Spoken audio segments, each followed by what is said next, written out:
Hi, I'm Danielle Hess, reporter at Hotel News Now, and I'm here with Eric Horodas, President and CEO of Greystone Hotels. Eric, thanks for being here today. Danielle, thanks for having me. So Eric, tell me a little bit about some of your company highlights over the last year or so. Well, over the last year or so, we've been very focused mostly on renovations, but we also have a new and exciting project that we're developing in Santa Rosa, California. So it's been a very busy year for us. In Santa Rosa, which as most people know is about an hour north of San Francisco, it's the county seat of Sonoma County, which is one of the great wine growing regions, not only in California, but also the world, along with the Napa Valley, which is right next to the Sonoma County. Downtown Santa Rosa is going through a resurgence at the moment. There used to be a courthouse in downtown Santa Rosa on, of course, Courthouse Square.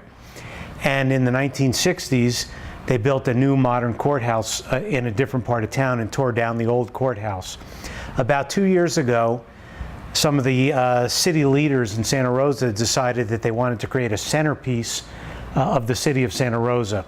So they put $11 million into renovating Old Courthouse Square and restoring it to sort of being a centerpiece, an event space, a park, a whole combination of places where they could attract more people into downtown Santa Rosa. We're partnering with a local developer called Hugh Futrell Corporation, and we acquired two historic buildings on the west side of Old Courthouse Square. One of them dates back to 1908. So it's an historic building. It's in the National Register of Historic Buildings. It was a bank building originally.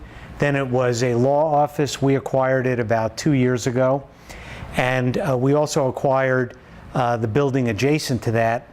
So what we're creating is a 71-room, high-end boutique hotel with obviously a very wine type of theme.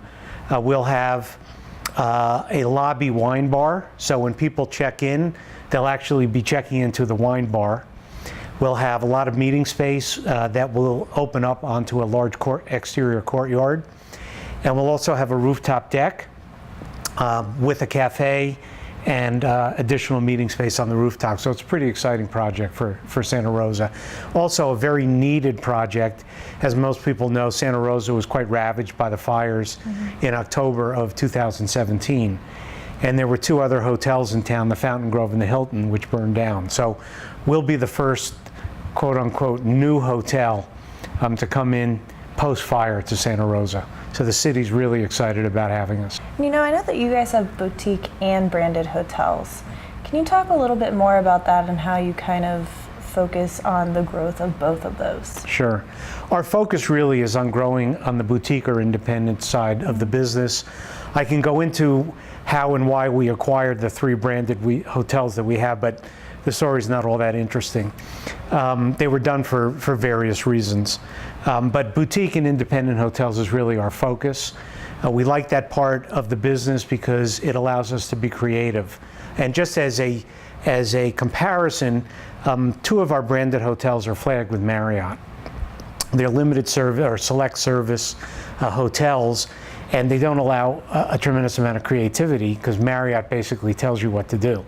We just completed a full renovation of a Fairfield Inn and Suites, and for those people who are familiar with the Marriott process, it's a hotel in a box.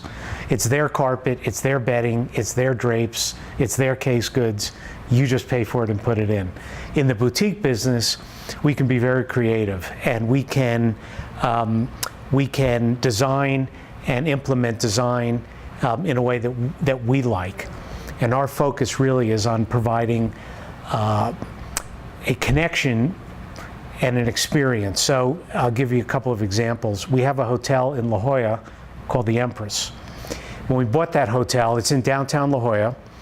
When we bought that hotel in 2013, it hadn't been renovated in forever. It was actually I can't believe anybody actually stayed in it. The decor was horrible. But in any event, we brainstormed with our salespeople, our marketing people, designers and architects, and we came up with a concept. We wanted people to walk into the hotel and feel like they were in La Jolla, feel like they were in a beach town in Southern California.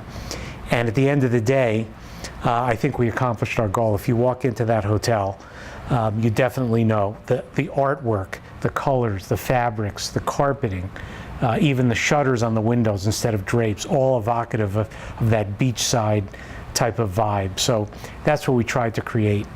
I'll give you another example. In San Francisco, we have a small high-end inn called the Inn at Union Square, which, as the name suggests, is right on Union Square.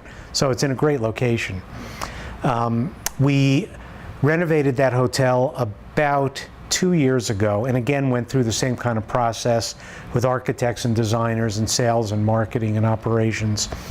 And our designers came up with something very, very creative because we wanted to create that connection with San Francisco and Union Square. There was a famous socialite at the turn of the last century. Her name was Alma de Bretteville Spreckels. She was married to Adolph Spreckels, who was a sugar magnate, so it was quite a wealthy couple. And they were sort of the cultural icons of San Francisco at the time. They had a big mansion in Pacific Heights filled with art.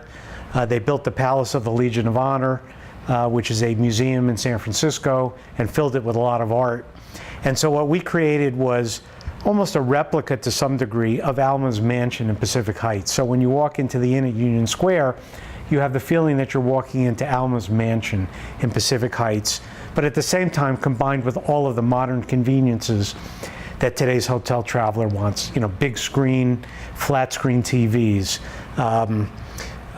We have tablets in the rooms that give you all kinds of information, welcome you to the room, provide you with lots of information about the city, allow you to communicate with the front desk. If, for example, you want more towels or you want more pillows, you can order them, or you want your car brought up from valet. It allows for smartphone keys to enter into your room and mobile check-in. So we've combined all the modern technology and conveniences with an iconic San Francisco cultural icon. So it really gives you a sense of being in San Francisco, of being in Pacific Heights at the turn of the last century. I know that your portfolio is mostly in the West Coast, if not all of it.